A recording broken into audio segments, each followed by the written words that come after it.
Good morning students. आज हम हिंदी में कक्षा 7 में निबंध लेखन के बारे में चर्चा करेंगे। पिछले वीडियो में हमने एक निबंध के बारे में चर्चा की थी। उससे पहले मैंने आपको बताया था कि निबंध लिखते समय हमें कौन कौन सी बातों पर ध्यान देना चाहिए। निबंध अगर आप लिख रहे हो तो निबंध के अंग कौन कौन से होते हैं, वो सारी चीज़ों के बारे में हम चर्चा कर चुके थे। आज हम इस वीडियो में भी पहले देख लेते हैं कि वापस से दोबारा देख लेते हैं कि निबंध लिखते समय हमें कौन सी बातों पर ध्यान देना चाहिए। उसे मैं आपको संक्षेप में थोड़ा सा बता देती हूँ। सबसे पहले तो विषय अनुरूप भाषा का प्रयोग होना चाहिए बच्चों। विषय से संबंधित हर पहलू पर चर्चा की जानी चाहिए। अगर हम निबंध लिख रहे हो तो लिखते समय हमें वर्तनी पर खास ध्यान देना चाहिए और विराम चिन्हों की ओर भी विशेष ध्यान देना चाहिए।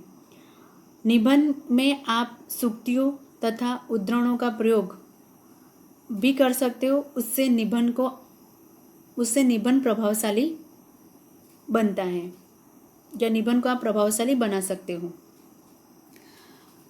अब है निबंध के अंग। उसमें सबसे पहले होती है भूमिका।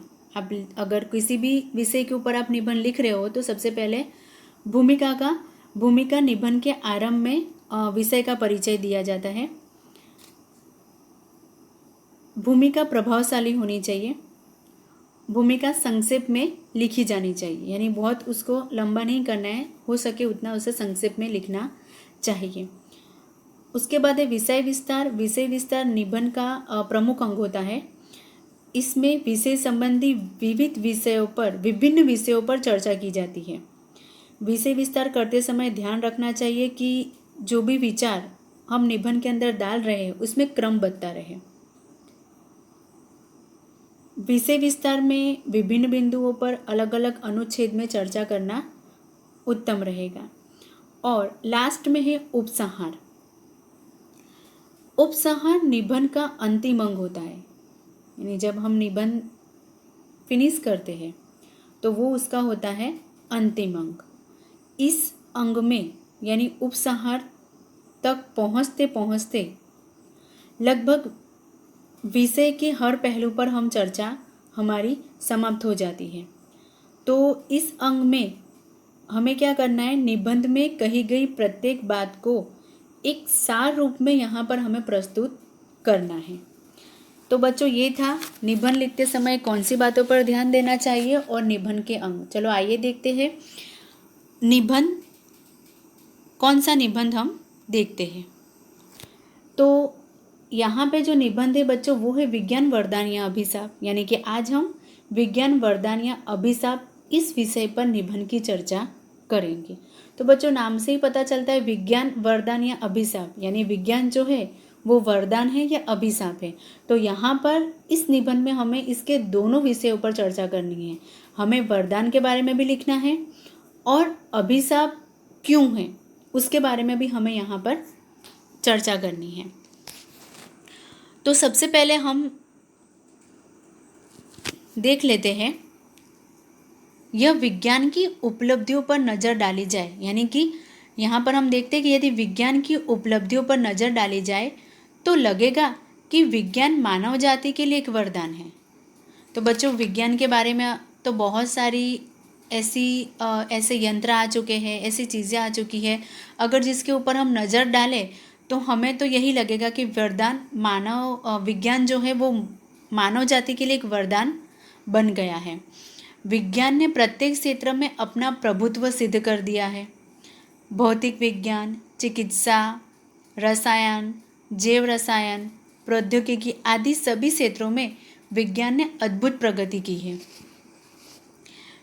विज्ञान ने भौगोलिक दूरियों को समाप्त कर दिया है। विज्ञान ने अंधों को आंखें दी और बहरों को सुनने की शक्ति। उसने जीवन को दीर्घ बना दिया है। विज्ञान ने प्रत्येक क्षेत्र में अपना प्रभुत्व सिद्ध कर दिया, यानी कि हर क्षेत्र के अंदर उन्होंने अपना प्रभुत्व सिद्ध कर दिया है। वो भौतिक विज्ञान हो, चिकित्सा, रसायन, जैव रसायन आदि सभी क्षेत्रों में विज्ञान ने अद्भुत प्रगति की है, यानी बहुत प्रगति की उन्होंने।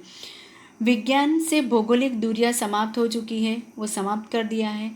विज्ञान ने अंधों को आंखें दी, बहरों को सुनने की शक्ति दी। विज्ञान ने मनुष्य को विद्युत दी। यह विद्युत अनेक आविष्कारों का आधार बनी।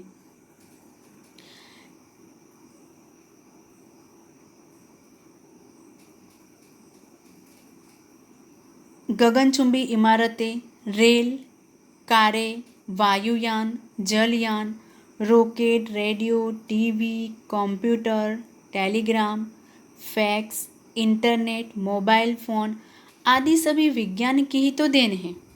यानी कि आज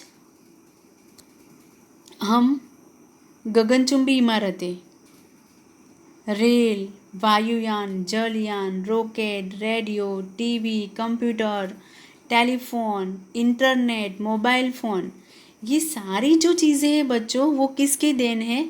विज्ञान की ही देन है। विज्ञान के कारण ही चिकित्सा जगत में ऐसी औषधियाँ व उपकरण मिल सके हैं जो मनुष्य के लिए वरदान है। यानी कि विज्ञान के कारण चिकित्सा जगत में भी ऐसी औषधियाँ और उपकरण मिल सके हैं जो मनुष्य के लिए एक वरदान है। आज हम देखें तो अनेक कठिन ऑपरेशन लेज़र टेक्निक द्वारा कुछ ही मिनटों में किए जा सकते हैं। यानी कि इतनी सारी चीज़ें, इतनी सारी तकनीक आ गई है वहाँ पर कि जिससे कठिन से कठिन ऑपरेशन लेज़र टेक्निक द्वारा कुछ ही मिनटों में किए जा सकते हैं। विज्ञान के कारण ही मनुष्य ने पानी के भीतर चलने वाले जहाज़ों का निर्माण करके दिखा दिया। कंप्यूटराइज रोबोट की मदद से आज मनुष्य वह कार्य भी कर सकता है जिन्हें पहले उसके वश से बाहर का समझा जाता था। आज मनुष्य चांद पर कदम रख चुका है। वह दूसरे ग्रहों की खोज में लीन है। वह वहाँ जाने की भी योजनाएं बना रहा है। आज मनुष्य के पास ऐसे यंत्र है जो आने वाली प्राकृतिक विपत्तियों की सूचना उसे पहले ही दे देते हैं। आज मनुष्य चांद पर कदम रख चुका है। वह दूसरे ग्रहों की खोज में लीन है। वह वहाँ जाने की भी योजनाएं बना रहा है। आज हम देखें तो मनुष्य के पास ऐसे यंत्र है जो आने वाली प्राकृतिक विपत्तियों की सूचना हमें पहले से ही दे देते हैं। तो बच्चों, ये सारी जो चीज़ें हैं वो सब विज्ञान के कारण ही है, यानी विज्ञान की ही देन है। तो इसीलिए हम विज्ञान को क्या कहते हैं कि विज्ञान मानव जाति के लिए एक वरदान है।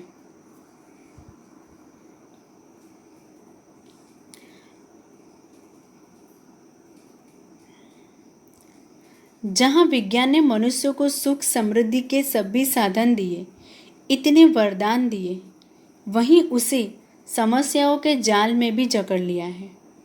विज्ञान के कारण ही मनुष्य को विनाश के साधन उपलब्ध हो सके। आज मनुष्य के पास ऐसे घातक बम वर्षक विमान, विषैली गैस से हथियार, मिसाइलें आदि है जिनका प्रयोग कुछ ही मिनटों में इस धरती से जीवन समाप्त कर सकता है। अब आगे हमने क्या बोला? विज्ञान वरदान है, यानी कि विज्ञान किस किस तरीके से हमें वरदान हुआ है वो चीज़ें हमने देखी। लेकिन जहाँ विज्ञान ने मनुष्य को इतनी सारी सुख समृद्धि के साधन दिए, इतने वरदान दिए, लेकिन वहीं उसे समस्याओं के जाल में भी जकड़ लिया है। कैसे? क्योंकि विज्ञान के कारण ही मनुष्य को विनाश के साधन प्राप्त हुए। आज मनुष्य के पास ऐसे घातक बम वर्षक विमान, विषैली गैस, हथियार, मिसाइलें आदि है, यानी जिनका प्रयोग कुछ ही मिनटों में क्या हो सकता है, इस धरती से जीवन समाप्त कर सकता है। तो ये सारी चीज़ें भी हमें किससे मिली? विज्ञान के द्वारा ही मिली। और विज्ञान के कारण ही मनुष्य क्या हासिल कर सका? मनुष्यों को विनाश के साधन उपलब्ध हो सके। वो किसके द्वारा हुए? विज्ञान के द्वारा ही हुए। लेकिन विज्ञान ने इस विनाशकारी रूप का प्रयोग करना या न करना मनुष्य पर निर्भर करता है। वो बात तो सही है, लेकिन विज्ञान के इस विनाशकारी रूप का प्रयोग करना या न करना वो किसके ऊपर निर्भर करता है? वो मनुष्य के ऊपर ही निर्भर करता है।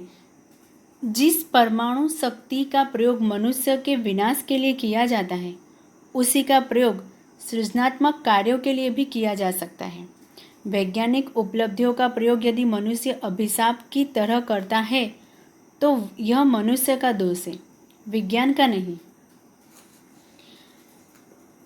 यानी यहाँ पर यह बताया गया है कि विज्ञान के इस विनाशकारी जो रूप का प्रयोग करना या न करना वो मनुष्य के ऊपर है। जिस परमाणु शक्ति का प्रयोग मनुष्य के विनाश के लिए किया जा सकता है उसी का प्रयोग सृजनात्मक कार्यों के लिए भी किया जा सकता है। वैज्ञानिक उपलब्धियों का प्रयोग यदि मनुष्य अभिशाप की तरह करता है तो यह, अगर वो इस चीज़ों का इसमें इस्तेमाल करता है, इसमें उसका प्रयोग करता है, तो यह मनुष्य का दोष है, विज्ञान का नहीं। विज्ञान मात्र एक साधन है, यह मनुष्य पर निर्भर करता है कि वह इसका सदुपयोग करता है या दुरुपयोग। तो बच्चों यहाँ पर विज्ञान क्या है? विज्ञान मात्र एक साधन है। अब ये किसके ऊपर निर्भर करता है? ये मनुष्य पर निर्भर करता है कि वह इसका सदुपयोग करता है या दुरुपयोग। विज्ञान को दोष देना व्यर्थ है। मनुष्य के ऊपर ये निर्भर करता है कि वो उसका सही तरीके से प्रयोग करता है या उसका दुरुपयोग करता है। तो वहाँ पर दोष मनुष्य का होता है, विज्ञान का नहीं। इसलिए हम विज्ञान को दोष देना व्यर्थ है। वास्तव में विज्ञान तो उस तलवार की तरह है जिससे मनुष्य अपनी रक्षा भी कर सकता है और जरा सी असावधानी से उसके अपने अंग भी कट सकते हैं। निष्कर्ष रूप से विज्ञान के लिए कहा जा सकता है कि विष्णु जैसा पालक है, शंकर जैसा संहारक, पूजा उसकी शुद्ध भाव से करो, आज से आराधक। हमें विज्ञान का प्रयोग मानवता के विकास के लिए करना चाहिए। वास्तव में विज्ञान तो उस तलवार की तरह है जिससे मनुष्य अपनी रक्षा भी कर सकता है और जरा सी असावधानी से उसके अपने अंग भी कट सकते हैं। तो हमें विज्ञान का प्रयोग मानवता के विकास के लिए करना चाहिए। इसलिए हम अगर विज्ञान का प्रयोग करते हैं तो विज्ञान का प्रयोग हमें मानवता के विकास के लिए करना चाहिए, ना कि उसका दुरुपयोग नहीं करना चाहिए। तो बच्चों, ये था विज्ञान वरदान या अभिशाप। हमने यहाँ पर विज्ञान के वरदान की भी चर्चा की और उसके अभिशाप की भी चर्चा की।